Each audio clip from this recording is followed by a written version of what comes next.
La pleine lune du 10 juillet à 22h37 à peu près sera dans le signe du Capricorne.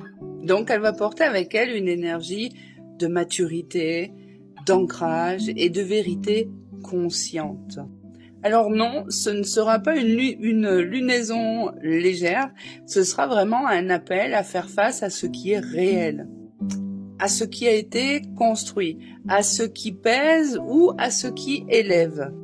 Elle va à la fois éclairer les structures visibles et les structures invisibles, c'est-à-dire nos choix, nos engagements, nos ambitions, mais aussi nos limitations, nos chaînes intérieures et tous les fardeaux que nous portons et qui ne nous appartiennent pas et que nous portons principalement par loyauté ou par peur. Alors le Capricorne, on le sait, le Capricorne, c'est le gardien des sommets, c'est le gardien de l'effort, du temps, mais aussi du karma. Cette pleine lune va donc agir comme un miroir puissant. Elle va nous montrer où nous avons été trop rigides, trop exigeants envers nous-mêmes, ou au contraire, où nous avons été dans la fuite et où nous avons évité nos responsabilités profondes. Alors elle va demander un réajustement intérieur, une réorganisation de nos pensées pour pouvoir être en accord véritablement avec notre âme et non avec les attentes des autres ou les attentes du monde extérieur. Alors cette lunaison, elle peut réveiller des mémoires karmiques, notamment des mémoires liées à l'autorité, à la reconnaissance, à la réussite, à la lignée familiale. Alors il peut s'agir des fardeaux hérités, des conditionnements, des croyances, notamment liés à la peur de l'échec, ou bien à un besoin peut-être inconscient de devoir prouver sa valeur. Donc il pourrait aussi y avoir un rapport à l'argent qui vient pointer le bout de son nez pour qu'on se délaisse tout simplement de ce qui nous pèse et qui nous appartient pas. Alors oui, pour certains, ça peut être inconfortable, mais il faut bien comprendre qu'il ne s'agit pas là d'une punition, mais plutôt d'une libération consciente. Parce que il est vraiment temps, avec cette lunaison, de se débarrasser de tout ce qui n'est pas à vous. Mais aussi de toutes ces responsabilités que vous avez prises par devoir, par loyauté, mais qui au final n'ont fait que vous étouffer. Alors cette pleine lune, elle invite à rompre les pactes invisibles qui empêchent votre propre vérité d'émerger. Alors ça peut passer par la nécessité à couper des liens d'attachement, à la validation des autres, que ce soit le relationnel ou la famille, ou encore au modèle figé du passé.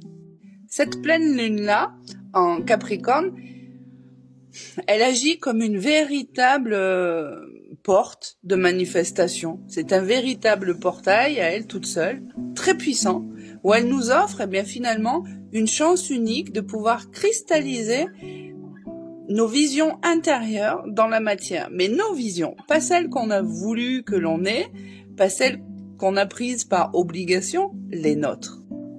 À condition, bien évidemment, que celles-ci soient alignées avec votre vérité. Alors, c'est plus le moment ici de poursuivre des objectifs par peur, par automatisme, par loyauté. Il est vraiment venu l'heure de bâtir autrement, de bâtir avec le cœur, avec votre cœur, pour finalement, en étant véritablement l'architecte de votre vie et de votre âme surtout. Mais cette pleine lune, elle peut aussi venir faire quelque chose d'incroyable, c'est de venir éveiller chez vous un besoin de se réconcilier avec le temps, c'est-à-dire à ralentir, à respecter les cycles, à faire la paix avec peut-être ce qui a mis du temps à se révéler, parce que le Capricorne, lui, il vient vraiment nous enseigner que ce qui est solide, ça se construit lentement, dans l'alignement et non pas dans la précipitation. Mais cette pleine lune, elle va pas uniquement être une leçon de maturité ou de libération des fardeaux et des poids. Parce que parce qu'elle est aussi un lien sensible entre l'intime et le social, entre le besoin d'être aimé tel que l'on est et le besoin d'être respecté pour ce que l'on a accompli. Et l'opposition qu'il y a durant cette lunaison, elle va mettre en lumière, elle peut mettre en lumière des tensions intérieures. Par exemple, est-ce qu'il faut vraiment choisir entre le cœur et le devoir? Est-ce qu'on peut prendre soin de soi sans culpabiliser? Est-ce qu'il est vraiment temps de poser des limites, notamment des limites familiales, sans culpabilité? Est-ce qu'on doit continuer à porter les attentes des autres, de la famille, au détriment de ses propres besoins intimes? Maintenant, avec cette lunaison, il y a un axe intéressant, c'est l'axe Cancer-Capricorne. Pourquoi? Parce que la Lune sera en opposition au Soleil, qui lui est en Cancer. Et cet axe Cancer-Capricorne, eh bien, c'est un portail aussi, un portail d'évolution karmique. Il vient toucher à l'histoire familiale, au transgénérationnel, mais aussi à des modèles internes hérités, de la mère, du père, de la sécurité, l'autorité, la vulnérabilité. Et la Lune en Capricorne, elle veut contrôler, elle veut structurer, elle veut maîtriser la douleur. Mais le Soleil en Cancer, lui, il veut nourrir, il veut ressentir, il veut guérir la blessure une bonne fois pour toutes. Alors, ce face-à-face, il peut venir éveiller des mémoires liées à la froideur émotionnelle, à un manque de tendresse ou de soutien dans l'enfance. Il peut éveiller aussi des conflits entre le besoin d'indépendance et son désir de protection. Il peut éveiller aussi une certaine forme de nécessité de reconstruire sa propre sécurité intérieure. Alors, non plus sur des fondations imposées de par la famille, l'éducation, les expériences, mais sur ses vérités sensibles, sur les vrais de vrais, sur les nôtres. Donc, si on prend tout le package, cette nouvelle pleine lune, eh bien, elle va nous pousser à réconcilier le féminin intérieur blessé avec la structure extérieure exigeante, à transformer nos blessures en véritables racines, nos émotions en guides et nos limites en outils d'élévation. Elle va nous pousser aussi à cesser de sacrifier sa douceur pour pouvoir prouver sa solidité. On n'a plus besoin de prouver qu'on est fort, qu'on est forte. C'est fini. Ça peut éveiller aussi, c'est-à-dire à redéfinir ce que véritablement est réussir. Qu'est-ce que ça veut vraiment dire à vos yeux? Et donc, de ce fait, en s'interrogeant sur cette réussite, ça peut permettre une libération de toutes les projections familiales ou sociales qu'il y a eu. Alors, pour les personnes adeptes des rituels, durant la pleine lune, qu'est-ce que vous pouvez faire? Vous pouvez être sur un rituel de libération émotionnelle ou de libération transgénérationnelle, parce qu'on a vu que cette pleine lune allait être très karmique. On peut être sur finalement une reconnexion, un renouveau, vraiment des intentions de renouveau.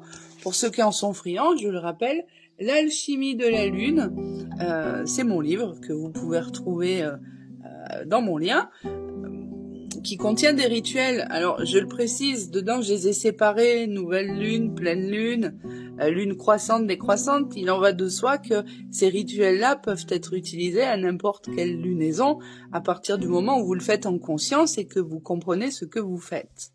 Maintenant, il me semble important de comprendre qu'avec cette lunaison, pour ceux qui n'ont peut-être pas l'habitude, il y a quelque chose de très simple que vous pouvez faire, c'est comprendre ce que vous portez par loyauté ou par peur, que ce soit des schémas, des croyances, des fardeaux, des injonctions, des attentes, des validations, et ce que vous voulez vraiment incarner pleinement.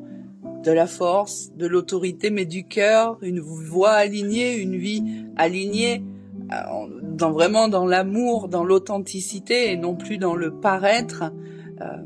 Et surtout retrouver votre confiance, parce que tous ces poids ne définissent pas qui vous êtes.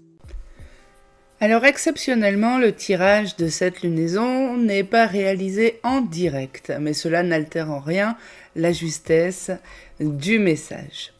Donc on voit ici en première ligne que cette pleine lune va nous pousser à choisir avec le cœur en s'appuyant sur sa connaissance et son expérience.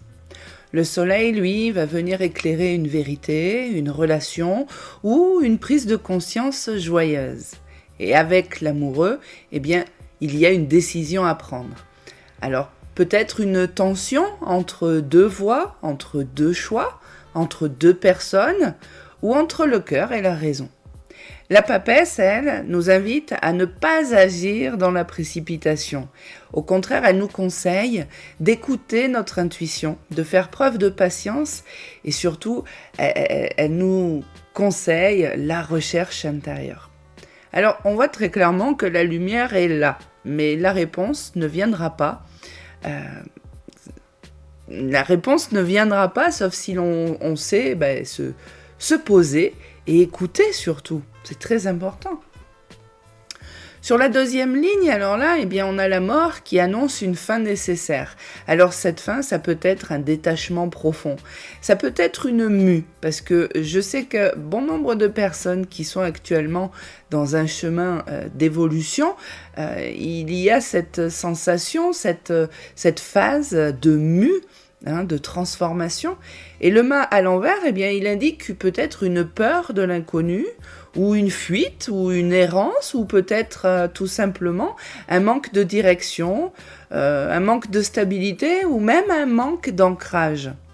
Le chariot, lui, il nous dit que le pouvoir revient lorsque l'on accepte de couper avec l'ancien. C'est vraiment l'énergie ici de reconquête de soi et de maîtrise. Alors oui, il a fallu traverser, et il se peut encore qu'il le faille, traverser bien des choses un petit peu complexes, un petit peu désagréables, mais on ne fuit pas. On sait qu'il y a ici une victoire à la clé si on reprend les rênes de sa vie. Et enfin, sur la dernière ligne, nous avons ici le pape qui lui représente la sagesse spirituelle, l'enseignement, mais aussi l'alignement moral. L'impératrice, elle nous parle plutôt de créativité, d'abondance et de matérialisation. Et le diable, en fin de ligne, nous montre un danger. Là, pour le coup, on serait sur un ego, une dépendance ou une illusion puissante qui peut nous détourner de notre pouvoir créatif. Alors, ici, le message, eh bien, c'est de créer depuis un espace de conscience et non pas depuis un espace de désir ou de peur.